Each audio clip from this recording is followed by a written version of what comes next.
My name is Chris Weatherhead, and I am the producing director of Actors Theater of South Carolina. We've been producing here and in the Southeast now with our professional theater and film company for 22 years.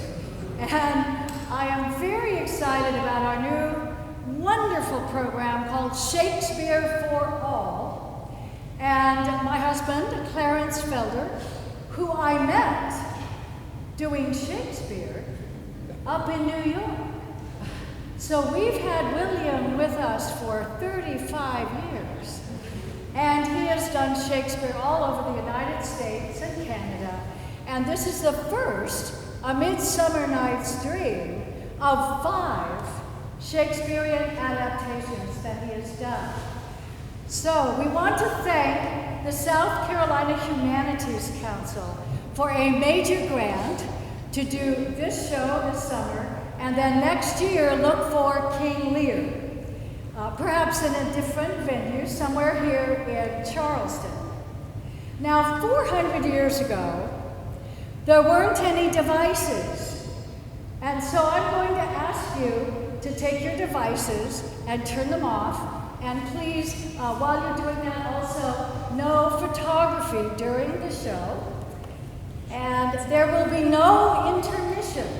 The show runs only about an hour and a half, and you are welcome to step out into the lobby, and there's also a water cooler out there, and then come back and join us. You might run into a fairy or one of the lovers along the way. However, this afternoon we have a special event from 5 until 6. And I don't want to embarrass you, but I want you to be recognized. Please stand up. Dr. Amy McCandless is with us this afternoon from 5 until 6. And we will be simply having a lively discussion about Shakespeare and if or whether it is relevant for our culture. So what we have done here is kept all the best poetry, the best wisdom, and some of the best humor that William left for us 400 years ago. So please now join me and enjoy your trip to Duke Theseus's special Athenian resort on a Caribbean island. Thank you.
great hour draws on apace.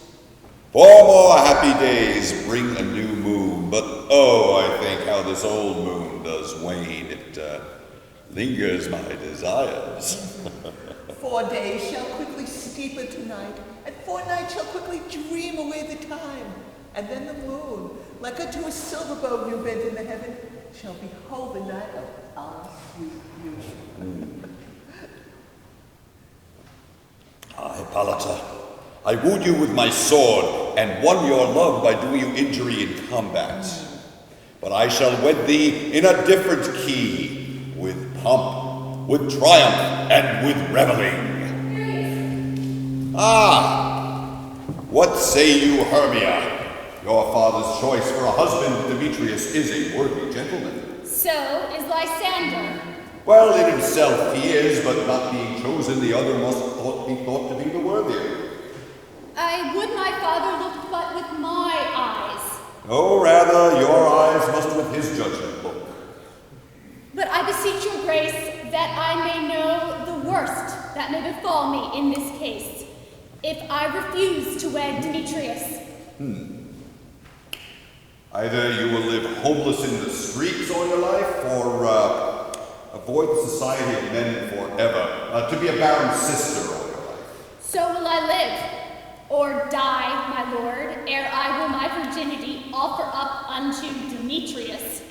Take time to pause, and by the next new moon, the sealing day between my love and thee, on that day prepare to meet your fate for disobeying your father's will, or to marry Demetrius as he wishes. Relent, sweet Hermia. And Lysander. You do certain claims to my right. You have her father's love, Demetrius. Let me have Hermia's. You marry him. I am, my lord, as high-born as he, and as prosperous, and my love is more than his. I am beloved of beauteous Hermia. Why should not I then prosecute my right? Now, Demetrius, now voucher to his head, made love to Netter's daughter, Helena, and won her soul. And she, sweet lady, dotes devoutly, dotes in idolatry upon this spotted and inconstant man.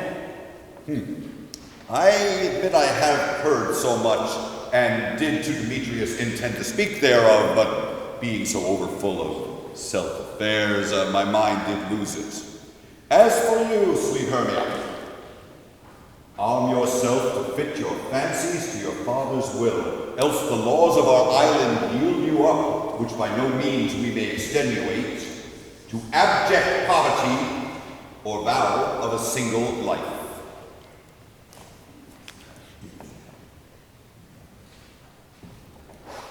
Come now, Hippolyta.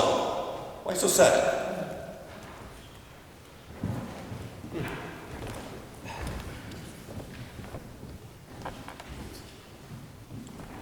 How now, my love? Why is your cheeks so pale? How chance the roses there do fade so fast? Because of the lack of rain, which I could well water them from the tempest of my eyes. Ay me, for all that I could ever read, could ever hear by tale or history, the course of true love never did run smooth.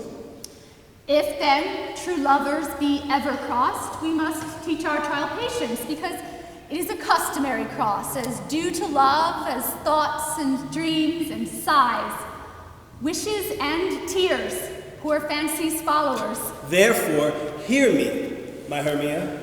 I have a widow aunt of great fortune, and she has no child. From Athens is her house, remote 7 leagues. There, gentle Hermia, may I marry you. And to that place, the sharp island law cannot pursue us. If you love me, then steal forth your father's house tomorrow night, and in the wood where we did once meet with Helena, to do an observance of a morn of May, there I will wait for you. My good Lysander, I swear to you by Cupid's strongest bow, by all the vows that ever men have broke, a number more than ever women spoke, to that same place truly, tomorrow will I go. Keep promise, love. Look, here comes Helena. God speed you, fair Helena. Where away? Call you me fair, that fair again unsay. Demetrius loves your fair. Oh, happy fair that my tongue would catch your tongue's sweet melody. Oh, teach me how you look, and with what art you sway the motion of Demetrius's heart. I frown upon him, yet he loves me still. Oh, that your frowns could teach my smile such skill. I give him curses, and he gives me love. Oh, that my prayers could such affection move. The more I hate, the more he follows me. Well, the more I love, the more he hates me. His folly, Helena, is no fault of mine. No, but your beauty, would that fault be mine. Take comfort. He no more shall see my face. Lysander and myself will fly this place. Helen, to you our minds we will unfold. Tomorrow night, when the moon does behold her silver visage and watery glass, decking with liquid pearl the belated grass, a time that true lovers' flights does still conceal, through the Duke's gates have we devised to steal. And in that same place where often you and I were wont to lie upon faint primrose beds, emptying our hearts of their counsel sweet, there my Lysander and myself shall meet. Keep word, Lysander. We must starve our sight of lovers' food till tomorrow, deep midnight. I will, my Hermia. Helena, adieu. As with you on him, may Demetrius dote on you.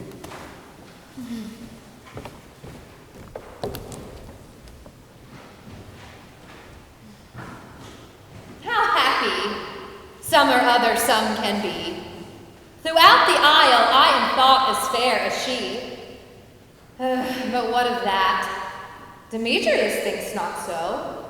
Well, he will not know but all that he do know. And as he doting on Hermia's eyes, so I, admiring of his qualities, things base and vile, holding no quantity, love can transpose to form and dignity. For love looks not with the eye, but with the mind, and therefore is winged Cupid painted blind.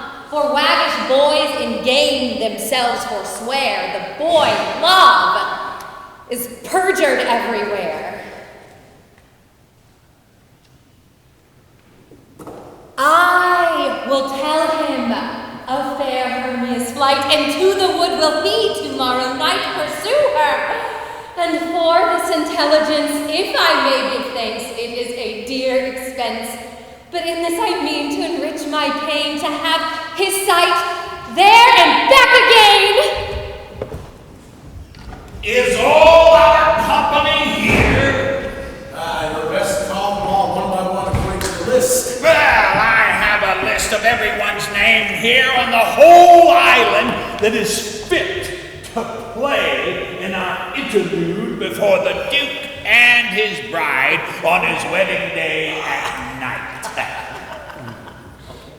Now, so, our play is The Most Lamentable Comedy and The Most Cruel Death of Pyramus and Disney.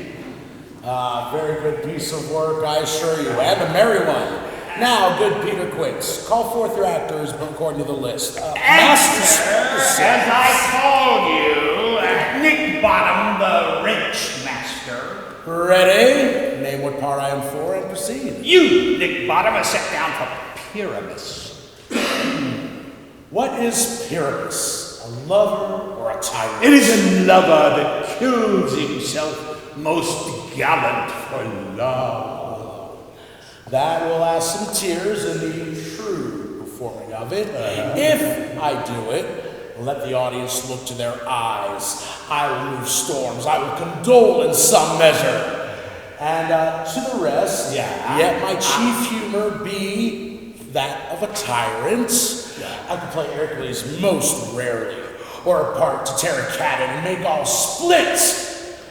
The raging rocks and shivering shocks will break the locks of prison gates, and Phoebus' car will shine afar to make in law the foolish fates.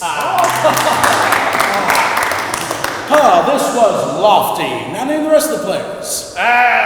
Francis Flute, the motormender. Here, Peter Quince. Yeah. Flute, you are set down for Thisbe. What is Thisbe? A wandering knight? It is the lady that Pyramus must love. Nay, faith, let me not play a woman. I have a beard coming. Well, that's all one. You may perform it in a mask, and you may speak as small as you will. If I may have my face, let me play Thisbe too. I'll speak in a monstrous low voice. Oh, Thisbe, Thisbe, my Pyramus dear, thy Thisbe dear and lady dear. Nay, you must play Pyramus and Flute, you Thisbe. Well, proceed. Tom Snout, the fender mender. You must be Pyramus' father, I must be Thisbe's father, and Snug the welder, you the lion's heart. And here I hope is a play fitted. Have you the lines part written? Pray you, if it be given me, for I'm slow of study. You may do it extempore, for it is nothing but roaring. Oh, let me play the lion too. I will roar that it will do any man's heart good to hear me. I will roar that I will make the Duke say, let him roar again, let him roar again. Oh! And you do it too terrible. You should fright the Duchess and the ladies, that they would shriek, and that were enough to hang us all. That would hang us, every mother's son. Friends, I grant you that shouldn't fright the ladies out of their wits. They should have no more discretion but to hang us. But I will aggravate my voice so that I will roar you as gently as any sucking dove. I will roar you as any nightingale. No, you must play Pyramus, for Pyramus is a sweet-faced man, as proper a man as you would see on a summer's day, a lovely, most gentlemanlike man. Therefore, you must needs play Pyramus. Well, I will undertake it. Masters, here are your parts, and I must entreat you, and request you, and desire you to learn them by tomorrow night, and meet me in the resort wood by moonlight.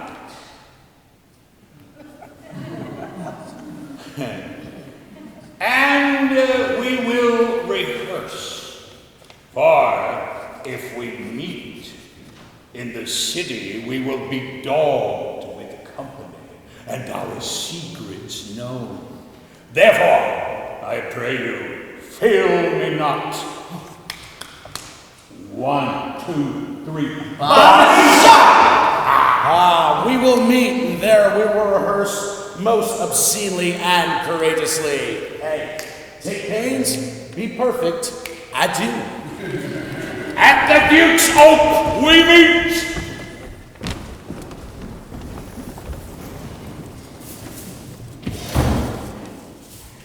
Hello, spirits. Whither wander you? Over hill, over dale, through bush, through briar, over park, over pale, through flood, through fire. We do wander everywhere, swifter than the moon's sphere, and we serve the fairy queen as she dances on the green. We must go seek some dewdrops here and hang a pearl in every house this year. Farewell, thou lot of spirits, we'll be gone. Our queen and all our elves come here anon. The king doth keep his revels here tonight. Take heed, the queen come not within his sight.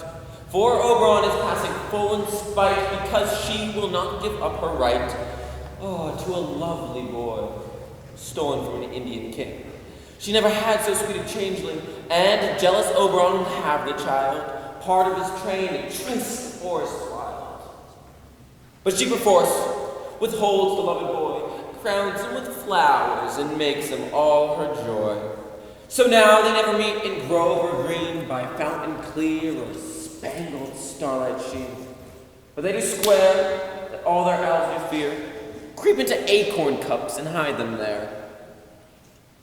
Either I mistake your shape and make it quite, or else you are that shrewd and knavish sprite, called Robin Goodfellow. Are not you he that frights the maidens of the villagery, those that hobgoblin call you, and sweet pup, you do their work and they shall have good love. Are not you he? You speak aright. I am the merry wanderer of the night, the wisest aunt, telling the saddest tale. Sometimes, for 3 footstool mistake me, then slip I or run down top of she, then cries and falls into a cough, and then the whole choir holds their hips and laugh, and swear a merrier hour was never wasted there. But room, fairy! Here comes Oberon! Agree to disagree, but disagree. Ill met by moonlight, proud Titania. What? Jealous Oberon. Fairy, skip hence, I've forsworn his bed and company. Tarry, rash wanton, am not I thy lord? Then I must be thy lady. But never since the middle summer spring met we, on hill, in dale, forest, or mead, by paved fountain, by rushy brook, or in the beached margin of the sea, to dance our ringlets to the whistling wind. But with thy brawls, thou hast disturbed our sport. Therefore, the wind, piping to us in vain, as in revenge has sucked up from the sea, contagious falls, which falling in the land have every pelting river made so proud, that they've overborne their continents. The plowman lost his sweat, and the green corn hath rotted, whereas youth attained a beard. The human mortals want their winter here. No night is now with him or carol blessed. Therefore the moon, the governess of floods, pale in her anger, washes all the air, that rheumatic diseases do abound. Spring, the summer, the fruitful autumn, angry winter, change their wonted liveries, and the amazed world, by their increase, now knows not which is which. And this same portion of evil comes from our debate, from our dissension. Do you amend it then? It lies in you. Why should Titania cross her Oberon? I do but beg a little changeling boy to be my henchman. Set your heart at rest. The fairyland buys not the child of me. His mother was a votress of my order, and in the spice of Indian air by night, full often, as she gossiped by my side, and sat with me on Neptune's yellow sands, marking the embarked traders on the flood. When we laughed to see the sails conceive and grow big-bellied with the wanton wind, which she with pretty swimming gait following, her womb then rich with my young squire, did imitate, and sail upon the land to fetch me trifles and return again, as from a voyage rich with merchandise. But she, being mortal, of that boy did die. And for her sake do I rear up her boy, and for her sake I will not part with him. How long within this wood intend you stay? Perchance till after Theseus' wedding day. If you will patiently dance in our round and see our moonlight revels, go with us. If not, shun me, and I'll spare your horse. Give me that boy, and I will go with thee. Not for thy fairy kingdom. Away, we shall chide down riding on the stick. Well, go thy way. Thou shalt not from this grove till I torment thee for this injury. My gentle pup, come hither. You remember, since once I sat upon a promontory and heard a mermaid on the dolphin's back, uttering such dulcet and harmonious breath that the rude sea grew civil at her song, and certain stars shot madly from their spheres to hear the sea maid's music? I remember. That very time I saw, but you could not, flying between the cold moon and the earth, Cupid, all armed. A certain aim he took at a fair virgin throned by the west, and loosed his love shaft smartly from his bow. Yet marked I where the bolt of Cupid fell. It fell upon a little western flower, before milk white, now purple with love's wound, and maidens call it love in idleness. Fetch me that flower, the herb I showed thee once. The juice of it on sleeping eyelids laid will make or man or woman madly dote upon the next live creature that it sees. Fetch me that herb, and be you here again before Leviathan can swim a league. I'll put a girdle round about the earth in 40 minutes. Having once this juice, I'll watch Titania when she is asleep, and make her render up her page to me. Wait! But who comes here? I am invisible, and I will overhear their conference. I love you not, therefore pursue me not. Where is Lysander and fair Hermia? The one I'll slay. The other slayeth me. You told me they were stolen into this place. Do I entice you?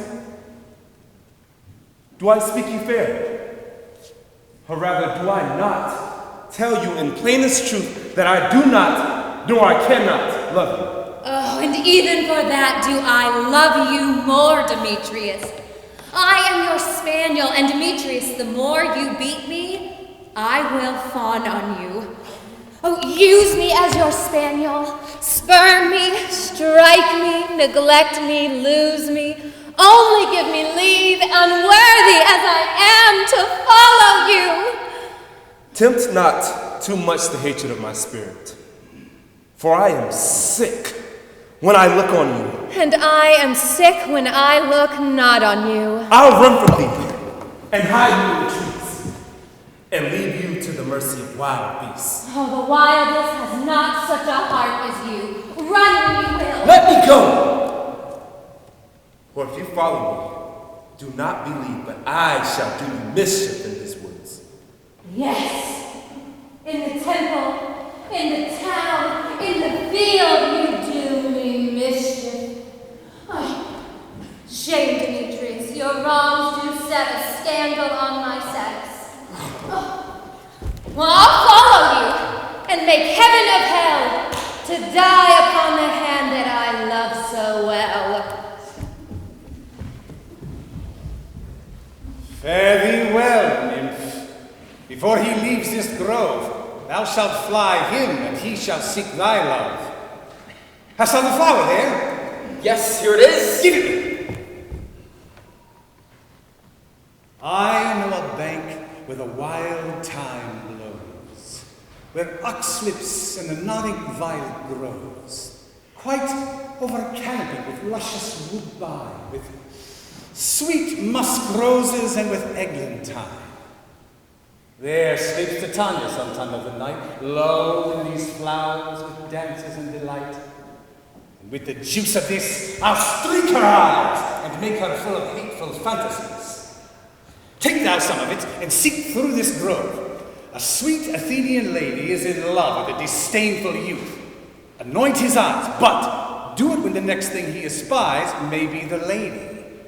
Thou shalt know the man by the Athenian garments he hath on. Effect it with some care, that he may prove more fond on her than she upon her love, and look you meet me ere the first cock crow. Fear not, my lord, your servant shall do so.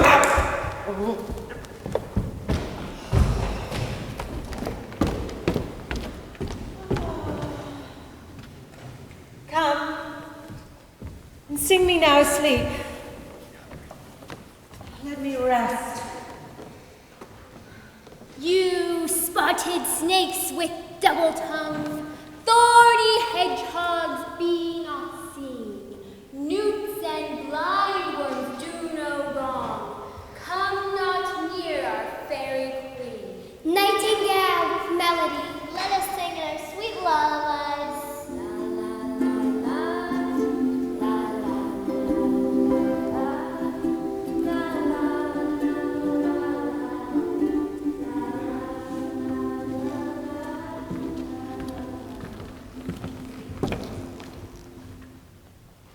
What you see when you do wake, do it for thy true love take. Love and languish for his sake. Be it lynx or cat or bear, when thou wakest, it is thy dear. Wake when some vile thing is near.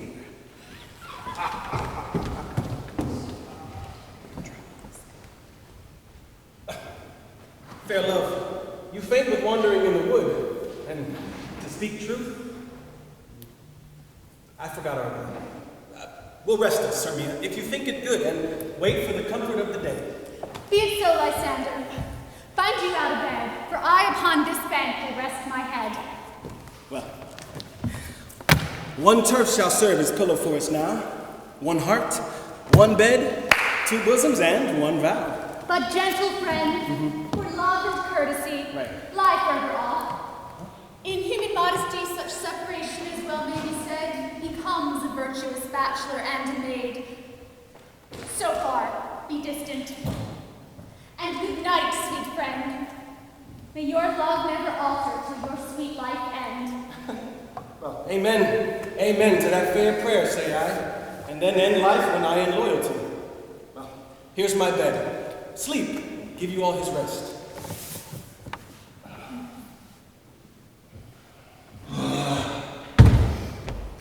Through the forest have I gone, but Athenians found I none. Whose eyes I might approve its flowers, force, stirring love, night and silence. Who is here? Clothes of Athens he does wear. This is he, my master's son, despised the Athenian maid. And hear the maiden sleeping sound, oh, on the dank and dirty ground. Pretty soul. Upon your eyes I throw, all the power this charm doth owe. So wait for I must now to Oberon. Oh, stay, though you kill me, sweet Demetrius. I charge you, hence, and do not haunt me thus. Will you, darkling, leave me? Stay on your peril. I alone will go. I am out of breath in this fond chase. The more my prayers, the lesser is my grace. Well, happy is Hermia, wherever so she lies, for she has blessed and attractive eyes. No, I am ugly as a bear, for beasts that meet me run away for fear. It's no wonder Demetrius sees me a monster and flies my presence thus. But who is here? Lysander, on the ground, dead or asleep. I see no blood, no wounds. Lysander, if you live, good sir, awake. And run through fire I will for your sweet sake. Where's Demetrius? Oh, how fit a word is that vile name to perish on my sword. Say not so, Lysander, do not say so. What, that thou who love your Hermia? Lord, thou, Hermia still loves you, then be content. Content? With Hermia? Oh no, I do repent. All the tedious minutes I with her have spent. Not Hermia, but Helena I love. Who would not change a raven for a dove? Wherefore I was this keen mockery born? When at your hands did I deserve this scorn? Is it not enough? Is it not enough that I did never know nor never can deserve a sweet look from Demetrius's eye, but you must fill out my insufficiency? Good truth, you do me wrong. Good sooth, in such disdainful manner me to woo. Oh, that a lady of one man be refused, should therefore of another be abused. She sees not Hermia. Hermia, sleep you there, and never may you come Lysander near. And all my powers address your love and might, to honor Helen, and to be her knight. Help me, Lysander, help me! Oh, do your best to pluck a crawling serpent from my breast! I need for pity. What a dream was here! Lysander! What? Removed? Lysander? Lord? What? Out of hearing? None? No sound? No word?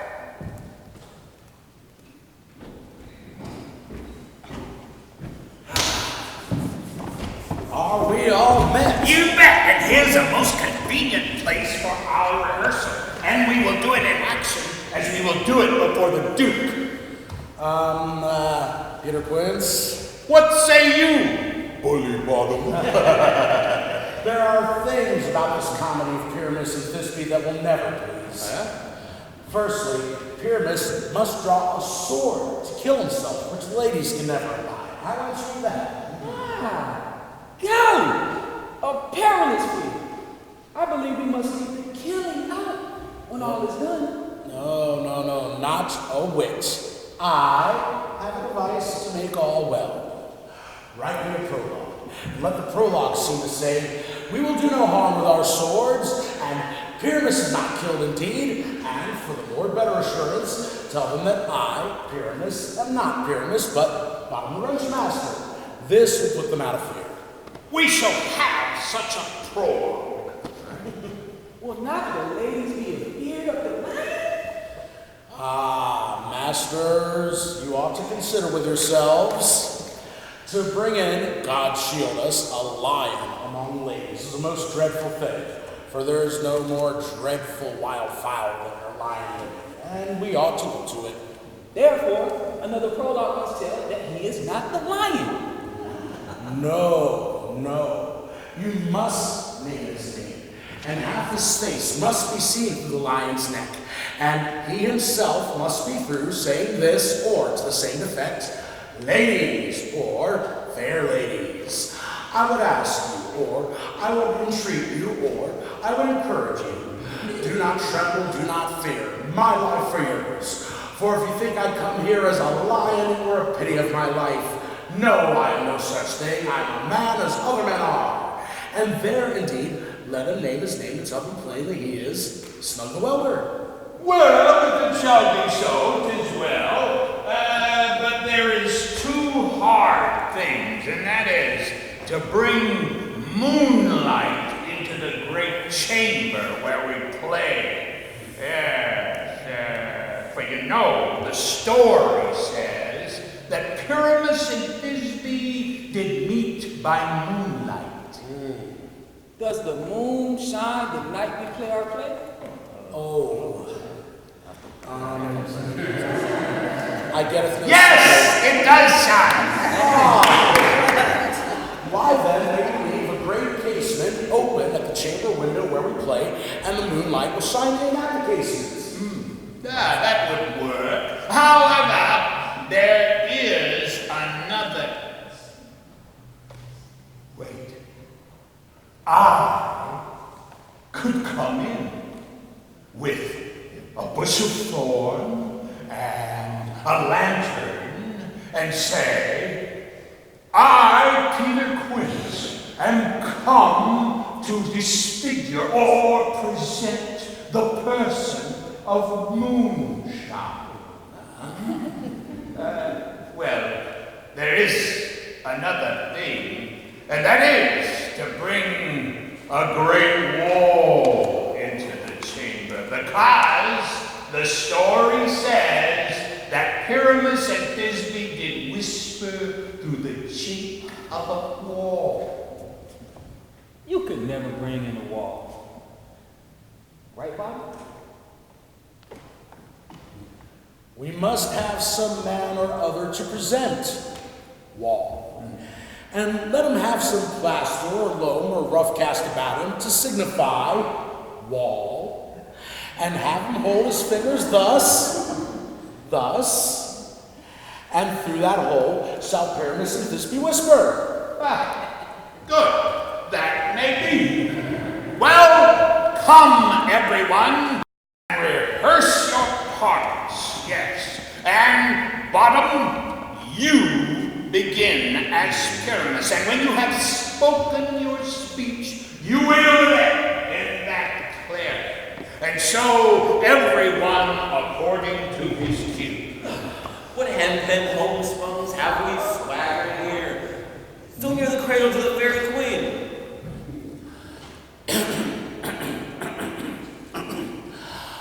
Oh, my fairest Thisbe, thy odors of flowers savor sweet. Odious flowers savor sweet, so hath thy breath. But hark, I see a voice. Stay here but a while, and I will return to thee again by and by. A stranger Pyramus never played here. Well, must I speak now? Yes, you must, for you must understand that he but goes to see a noise and is to come again. Eh? Most radiant. Most radiant Pyramus! Most radiant white of you! As true as false, and yet would never tire! I'll meet thee, Pyramus, and these two! Ninus two, man. You must not say that yet that you answer to Pyramus. You speak all your lines at once, cues and all. Pyramus, enter. Your cue is past. It is never tired. Oh, as true as false, and yet would never If I were fair Thisbe, I would be only nine. Monsters boasting. We are haunted! Train masters, fly masters! Help! Why do they run away? Oh, this is a knavery of theirs to make me afeard. Oh, Bottom, you are changed. What is that I see on you? What do you see? You see an asset of your own, do you? Bless thee, Lily Bottom, thou art translated. Oh, I see their knavery. This is to make an ass of me, or to frighten me if they could. Well, I will not stir from this place. Do what they can. And I will walk up and down here, and I shall sing, so that they shall hear, I am not afraid.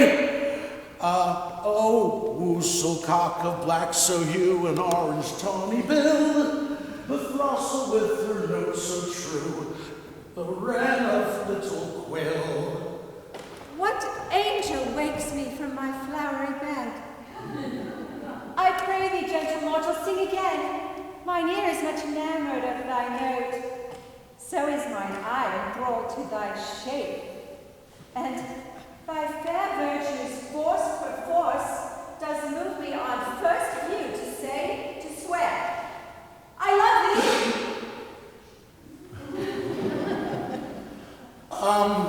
Methinks, mistress, you should have no reason for that. Yet, to speak the truth, reason and love keep little company nowadays.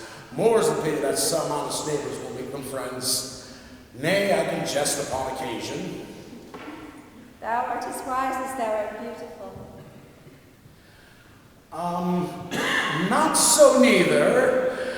But had I wit enough to get out of this wood, I have enough to serve my own turn. Out of this wood do not desire to go. whether thou will or no. I am spared to no common rate. The summer still tends upon my state. And I do love thee, therefore go with me. I'll give thee fairies to attend on thee, and they shall fetch thee jewels from the deep, and sing while thou unpressed flower sleep. Fairies!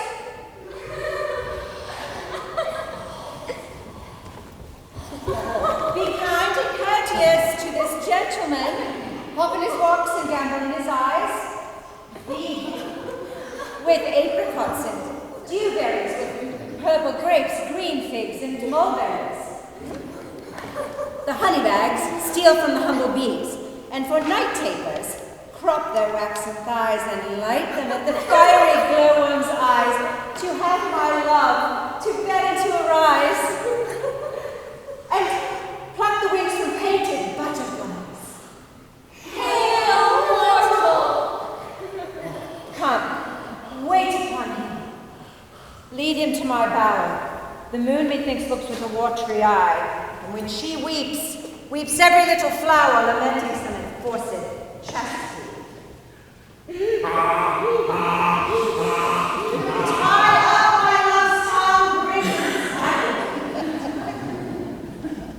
I wonder if Titania be awake.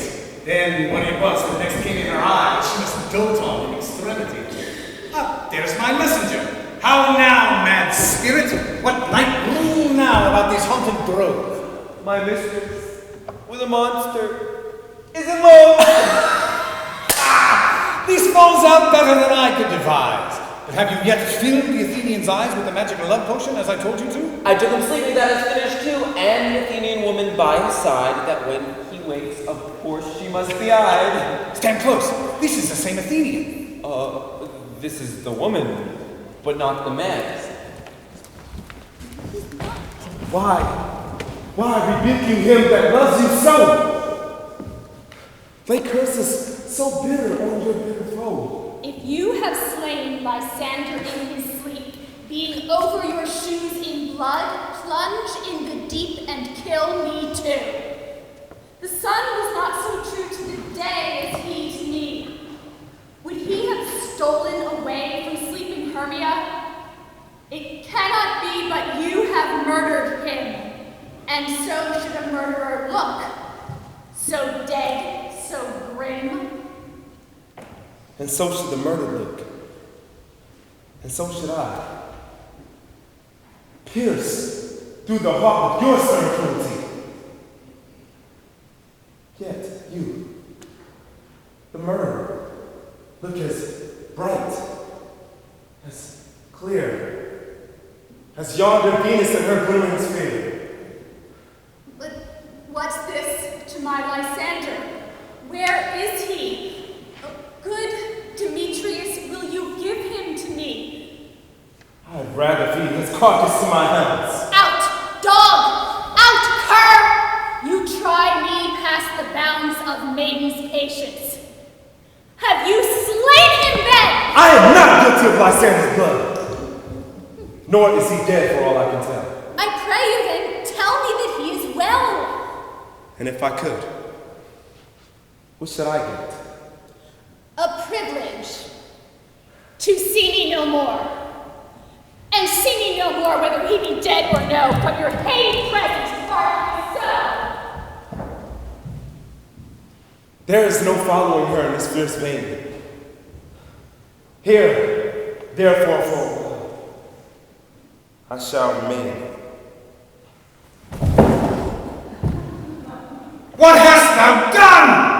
Thou hast mistaken quite, and laid the love juice on some true love's sight. Go find Helena and make this right. I go, look where I go. Flower of these purple dye, sink in apple of his eye. With his love he doth espy, let her shine as gloriously as Venus of the sky. When thou wakest, if she be by, beg of her to satisfy. Captain of our fairy band, Helena is here to hand, and the youth mistook by me, pleading for a lover's fee. Can we their fond pageant see? Oh, what fools these mortals be. Stand close. The noise they make will cause Demetrius to awake. Well, then, two at once will woo one. That must needs be sport alone, and those things do best please me that happen preposterously. Why should you think that I woo and scorn? Scorn and derision never come in tears. Look, when I vow, I weep. And vows so sworn in their nativity, all truth appears. How can these things in me seem scorn to you? Bearing the badge of faith to prove them true. You do advance your cunning more and more. These vows are for Hermia. Will you throw her over? I had no judgment when to her I swore. Nor none in my mind, now you throw her over. Demetrius loves her, and he loves like you. Oh, Helena. Goddess. Nymph. Perfect divine. To what, my love, shall I compare your line? When you hold up your hand, oh, let me kiss. This princess of pure joy. Oh, this seal of bliss. Oh, spite. Oh, hell. I see you all are bent to set against me for your merriment. Oh, if you were civil and knew courtesy, you would not do to me this much injury. Can't you hate me, which I know you do? You must join in souls to mock me too. If you were men, which men you are in show, you would not use a gentle lady so. To vow and swear and super praise my parts when I know you hate me with your hearts. You both are rivals and love Hermia. Now both rivals to mock Helena. You are unkind, Demetrius. Be not so. You love Hermia. This you know, I know. So you should, Helena, to me bequeath, whom I do love, and will do until my death. Never did mockers waste more idle breath. Lysander, keep your Hermia. I would know. If ever I loved her, all that love is gone. You are not by my eye, Lysander found. My ear, I thank it, brought me to your sound. But why unkindly did you leave me so? Why should he stay whom love does press to go? What love could press Lysander from my side? Why seek you me? Could not this make you know the hate I bear you made me leave you so? You speak not as you think. It cannot be. Oh, she is one of this confederacy. Now I perceive they have joined all three to fashion this false sport in spite of me. Injurious Hermia, most ungrateful maid. Have you joined with these to bait me in this foul derision? And will you rent our ancient love asunder to join with men and spurning your dear friend? It is not friendly, it is not maidenly. I am amazed at your passionate words. I scorn you not. Seems you scorn me. Have you not set Lysander as in scorn to praise my iron face? And your other lover, Demetrius, who even but now did spurn me with his foot to call me goddess, nymph, divine, and rare. I understand not what you mean by this. Oh, persevere, counterfeit sad looks, make vows upon me when I turn my back. Wink at each other and hold this sweet jest up. Well, this sport, well carried, shall be written of. Fare thee well, 'tis partly my own fault, which death or absence should soon remedy. Stay, gentle Helena. Hear my excuse. My life, my love, my soul, fair Helena.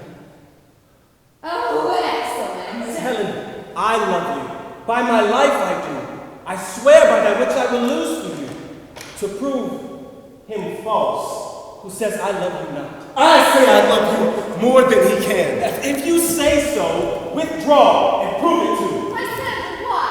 What meaning is all this? Away, you Tartar! Hang off, you cat! You bird, you vile thing! Let loose! I will shake you from me like a serpent.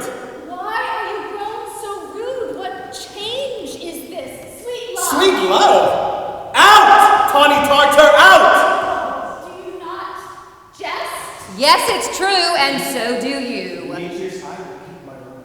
Oh, trust not your word. What? Shall I strike her, hurt her, kill her dead? Although I hate her, I shall not harm her so. What? Can you do me greater harm than hate? Hate me? How come? But why, my love? Am I not Hermia? Are you not Lysander? Yes, by my life, and never did desire to see you more. Be certain, nothing truer, it's no jest, that I do hate you and love Helena. Oh, me! You juggler. You canker blossom. You thief of love. What, have you come by night and stolen my love's heart from him? Shame! Shame, you counterfeit! You puppet, you! Puppet? Why so? Ah, yes. That way goes the game. Now I perceive she has made compare between our statures.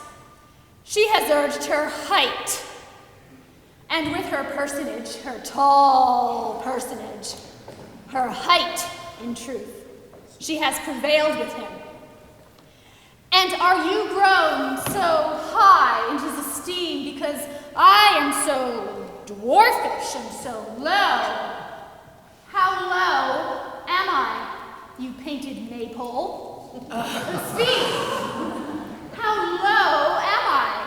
I am not yet so low, but that my nails can reach to your David, I pray you, though you mock me, do not laugh or hurt me. You may think that because she is somewhat lower than myself, I might be able to match her. When she is angry, she is keen and shrewd. She's a vixen when she was in school, and though she be but little, she is fierce. Again, nothing but low and little. Why do you suffer her to mock me? Thus let me come to her. Get you gone, you dwarf! You minimus of disgusting wheatgrass mane! You bee! You acorn! Now, follow, if you dare, to try who's right, of yours or mine, is most for Helena. Follow? No, I'll go with thee. Cheek by jowl. Your hand in mine is quicker for a prey, and my legs are longer, so do by the way. I am amazed and know not what to say. This is your negligence. Still thou mistakest, or else commits this knavery willfully. Believe me, King of Shadows, I mistook. But did you not say I should know the man by the Athenian garments he had on? And so far blameless proves my enterprise, that I have anointed an Athenian's eyes. And so far I am glad I did the sort, for their jangling I esteem a sport. You see these lovers seek a place to fight. So lead these testy rivals so astray as one come not within another's way, till o'er their brows death counterfeiting sleep with leaden legs and batty wing doth creep. Then crush Viscer into Lysander's eyes, whose liquor shall restore his vision by and by. When they next wake, all this derision shall seem a dream and fruitless vision. I'll to my queen beg her Indian boy, and then I will her charmed eye release from monster's view, and all things shall be peace. But notwithstanding haste, make no delay. We may effect this business yet ere day. Up and down, up and down. I will lead them up and down. I am feared through field and town. Where are you, proud Demetrius? Speak now! I will be with thee straight. Lysander! Where are you? Speak again, you coward! You run away! Are you fled? Speak! Where do you hide your head? Follow my voice. We'll try no manhood here. The villain is much lighter heeled than I.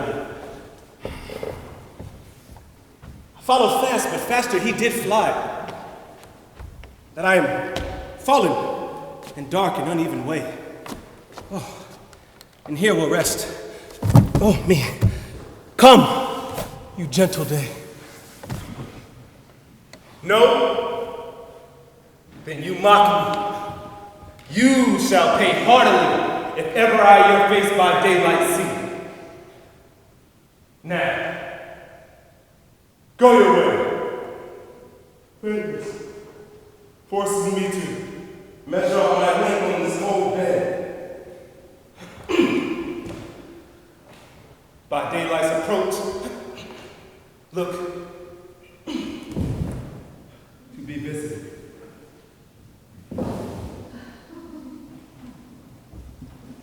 Oh, weary night.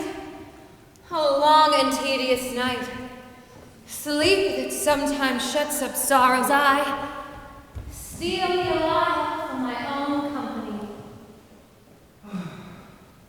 Yet but three. Come one more. Two of both kinds make up four. Oh, here she comes, cursed and sad.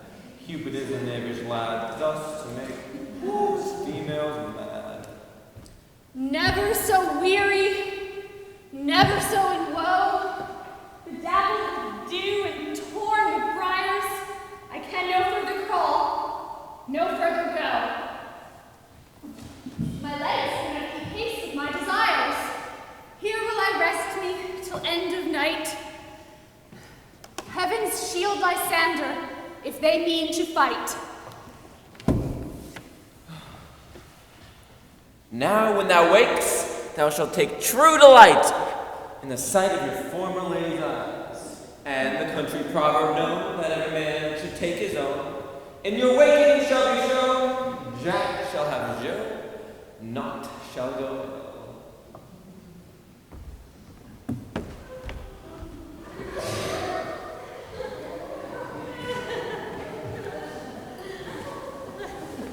Come. Sit thee down upon this flowery bed, while I thy amiable cheeks do coy. Stick my roses in thy sleek, smooth head, and kiss thy fair large ears, my gentle joy. Ginger fairy. Scratch my head, fairy. I must the barber's missing, for methinks I am marvelous hairy about the face, and I am such a tender ass. If my hair should but touch me, I must scratch. What, would thou hear some more music, my sweetheart? I have a reasonable good ear of music. Or say, sweet love, what thou desirest to eat? Oh, I could munch your good dry oats, and methinks I have a great desire to a bottle of hay. I have a venture who shall seek the squirrel's hoard and fetch thee new nuts. Oh, I'd rather have a handful or two of dried peas.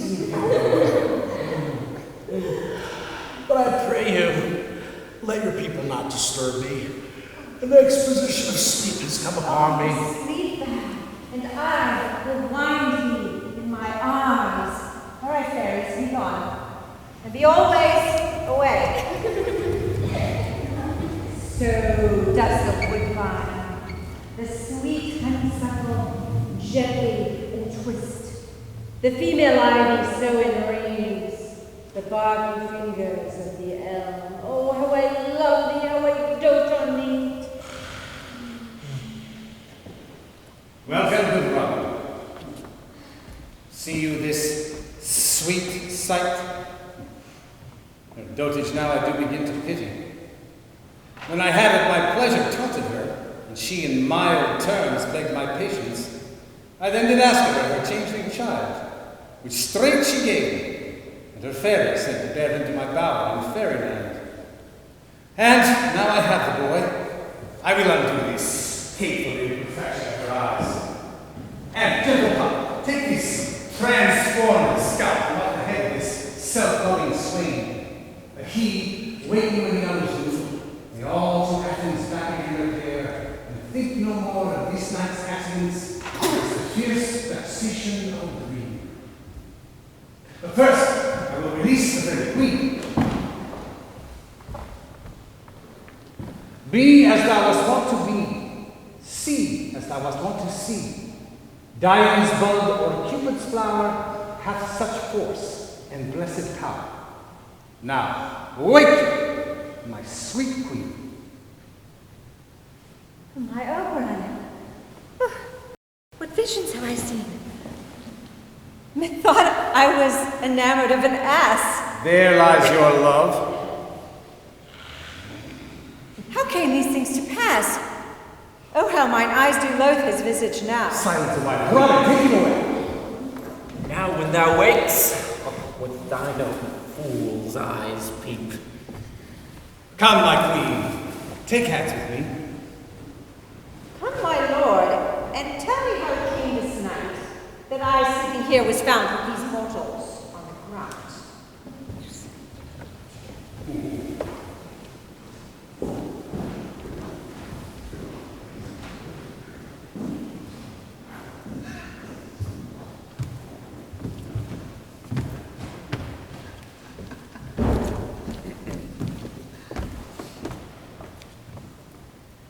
Good morrow, friend! Sweet Valentine is past. What these wood birds begin to couple but now? Pardon, my lord. I shall reply amazingly, half asleep, half waking. But as yet, I swear, I came here with Hermia. Our intent was to be gone from this place where we might, without peril of the island's law. My lord, fair Helena told me of their stealth, of this their purpose here to this wood. And I, in fury, followed them here. Fair Helena in fancy following me. But my good lord, I know not by what power, but by some power it is. But my love for Hermia melted as the snow. Seems to me now as the remembrance of an idle toy which in my childhood I did dote upon. And all the faith and the virtue of my heart, the object and pleasure of my eye, is only Helena. In the temple by and by with us shall these couples be eternally knit. We shall hold a feast in great solemnity. Come, Are you sure we are awake? It seems to me that yet we sleep, we dream. Do not you think the Duke was here and bid us follow him? Yes, and Hippolyta. And he did bid us follow to the temple. Why, we are awake. Let us follow him. And by the way, let us recount our dreams.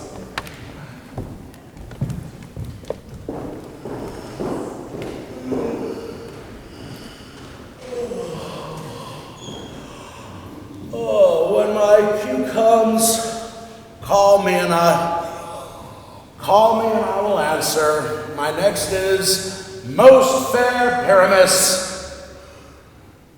Hello? Peter Quince. Flip the motor mender. Snap the fender mender. God's my life. Soared away and left me asleep.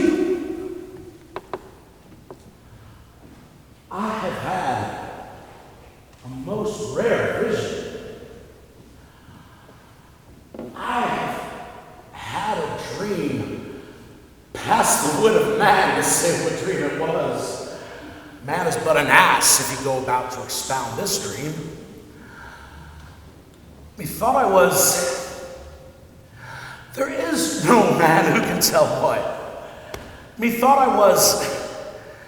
Methought I had. But man is but a patched fool if he will offer what my dream was. The eye of man has not heard, the ear of man has not seen. The hand of man is unable to taste, nor his tongue to conceive, nor his heart to report what my dream was. I will have Peter Quince write a ballad of this dream, and it will be called Bottom's Dream, because it has no bottom. And I will sing it at the latter end of a play before the Duke. Peradventure, to make it the more gracious, I was singing Thisbe's death. It is strange, my Theseus, what these lovers speak of. Oh, lovers and madmen have such seething brains, such shaping fantasies that apprehend more than cool reason can ever comprehend. Why, lunatics, lovers, and poets all spring from the same imagination. One sees more devils than vast hell can hold, the madman. The lover, all is frantic, sees the beauty of Helen in the brow of Egypt.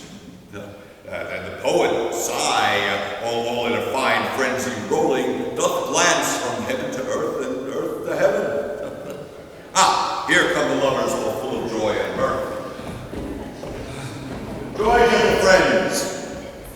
Joy and fresh love accompany your hearts. And you and your royal walks and your men.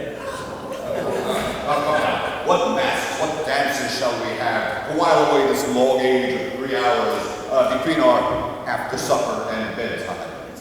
Enter, enter. Say, what entertainment have you for us tonight? Tedious, brief scene of young Pyramus and his love Thisbe. A very merry tragedy. Merry and tragical, tedious and brief. That is hot ice and wondrous strange snow. How shall we find the concord of this discord? We will hear your play. Huh? Where are those that play it? No, my noble lord. Huh? It's not for you. Hard-handed mechanics that work on autos here, which never labored in their minds till now. Oh, we shall hear the play. I mean, but nothing can ever be amiss when simpleness and duty offer it. Bring them in. I love not to see simpleness mocked. You shall see no such thing, Lucy. But Demetrius says they are hard-handed and can do nothing. And the better we to thank them for nothing. Let them approach. The actors are here at hand, and by their show you shall know all that you are likely to know.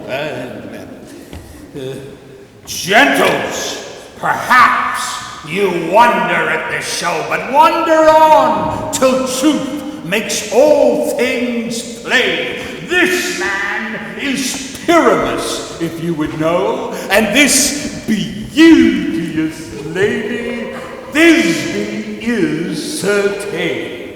And this man, with rough cast and line, does present woe, that vile woe that did these lovers sunder, and they, poor souls, through walls chink, they were content to whisper at the which let no man wonder, and I do with bush of thorn and lantern and dog present the person of moonshine. For these two lovers did think it no scorn to meet at Ninus' tomb, there to woo. And this grisly beast, one lion called by name, and trusty Thisbe coming first by night, he did scare away, or did affright, and in her flight she dropped her mantle slain, and lion with vile bloody mouth her mantle did stain. Anon comes Pyramus, sweet youth and tall, and spies his trusty Thisbe's mantle slain, whereat with bloody blameful blade, he bravely broached his boiling bloody breast, and Thisbe, tarrying in mulberry shade, his dagger drew and died. For all the rest, like lion, moon, and war, and lovers twain, and large discourse, while here they do remain. Thank you. Thank you.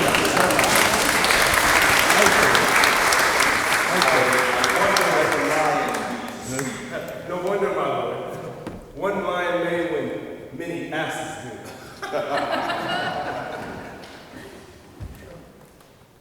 In this same interlude doth befall that I, one not by name, present a wall. And such a wall as I would have you think that in it lie a cranny hole or chink, through which the lovers' pyramids and dizzy would often look very secretly. This long, this rough cast, and this stone though so that I, in that same wall, the truth is so.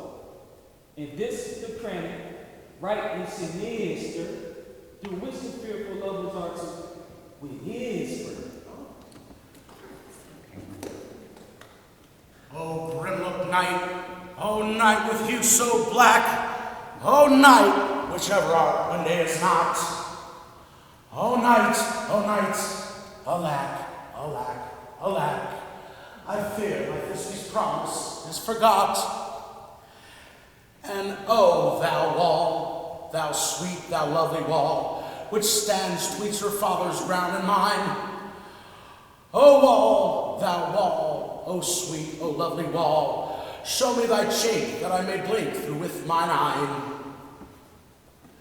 Thanks, courteous wall, Jove shield thee for this. But what see I? No Thisbe do I see, a wicked wall for whom I see no bliss. Cursed be thy stones for thus deceiving me.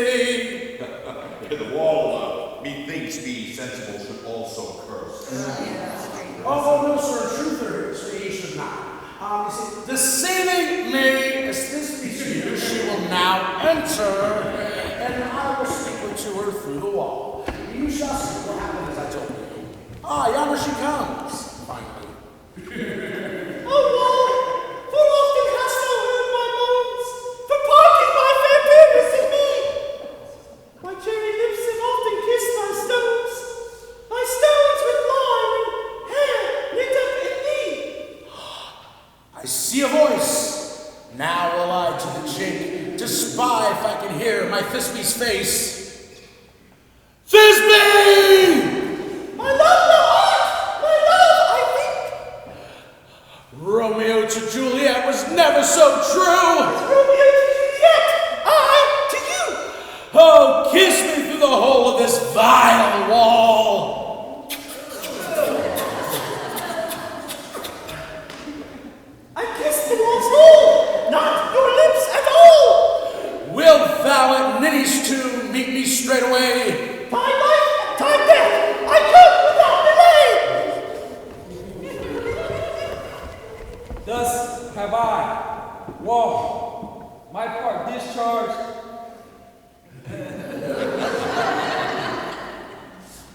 And being done, thus wall away, go.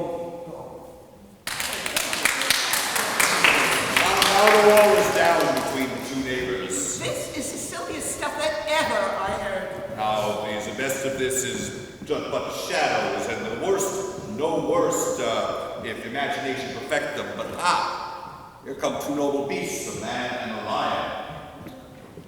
You ladies, you whose gentle hearts do fear the smallest monstrous mouse that creeps upon the floor, may now perchance both quake and tremble.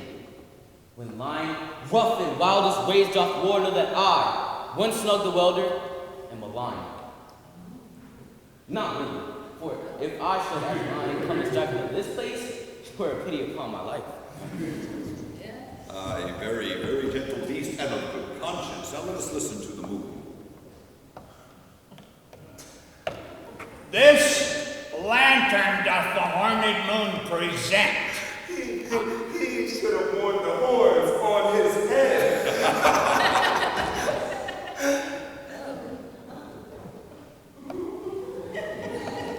This lantern doth the horned moon present. Myself, the man in the moon, do seem to be. Oh, I am weary of this moon, would that he would change. Proceed, moon. All that I've got to say is to tell you that this lantern is the moon. I, the moon in the man, and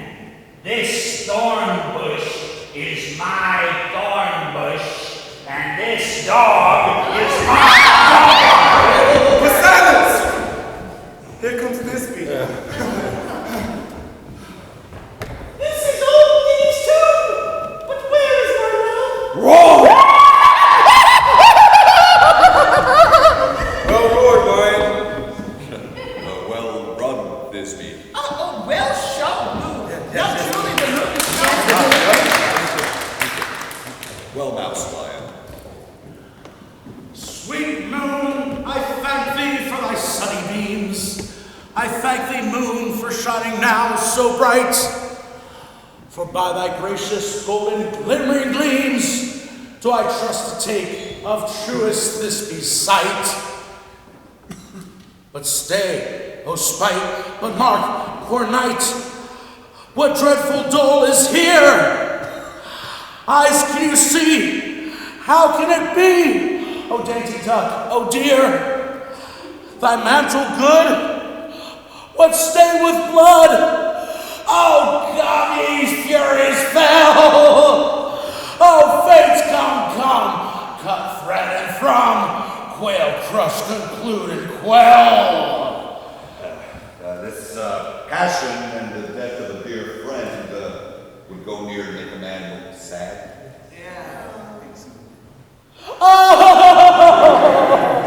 Oh, nature, wherefore hast thou lions framed? Since lion vile here hath deflowered, my dear. Devoured! Devoured, my dear. Which is, no, which was the fairest dame that liked, that looked, that lived, that loved with cheer. Oh, come, tears compound, out sword and roam the path of Paramus. I the left path where the heart doth hop, and thus I die, thus. Now I am dead, now I am fled, my soul is in the sky. Tongue, take thy flight, moon, lose thy light, and now die.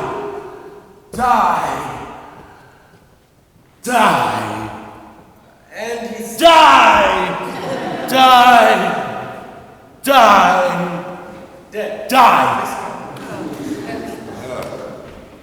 Moonshine and Lion left to bury the dead. yes, and Wall too.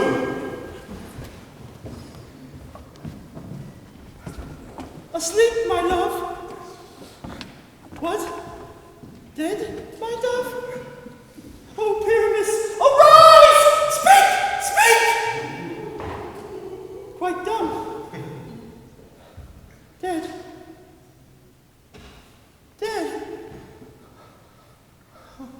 A tomb must cover thy sweet eyes. These lips, this cherry nose, these yellow costed cheeks. Oh God! Lovers, his eyes were green as Nyx. Tongue, not a word. Come, trusty sword. Come, blade, my best improve.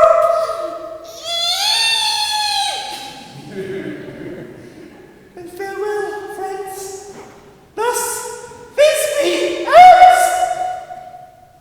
Adieu.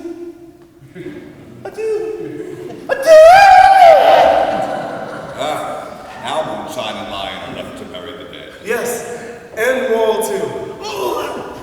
Oh, no, sir.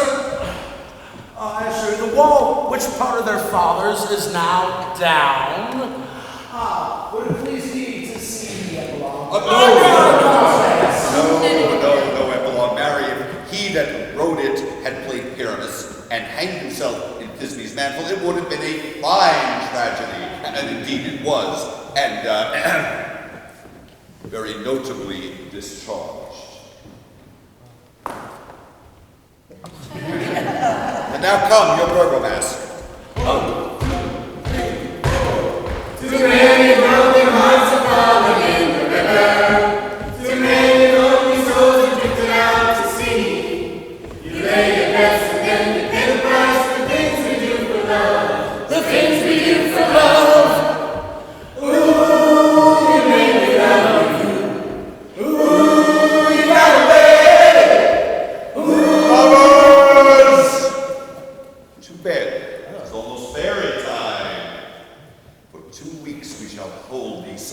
expertise in nightly revels and new jollity.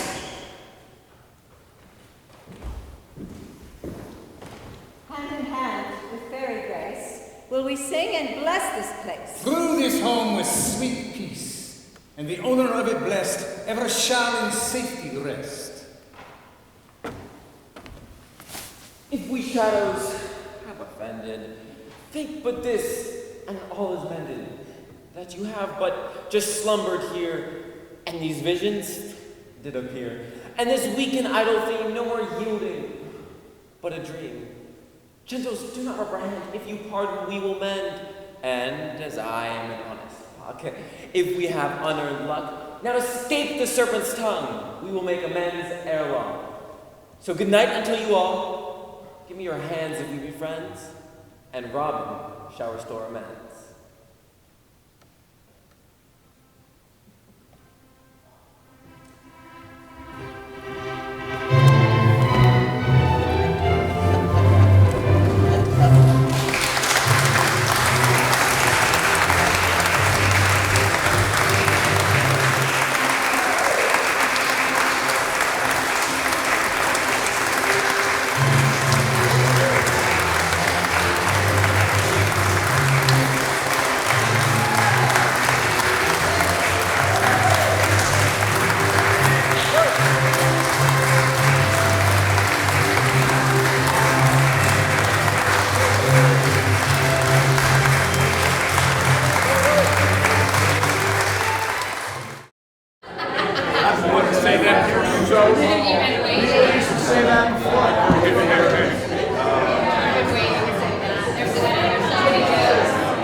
Let me get all three of you together. Let's get all three. It's not still photos, but live is better than a still, right? So, what do you think of the show, Curtis? I thought it was great. Yeah, fantastic adaptation, you know. Right. Well, coming from you, that's big. Yes, sir. Thank you. Shakespeare on the island. When are we going to see you on stage again? Well, I don't know, soon, I hope. Yeah.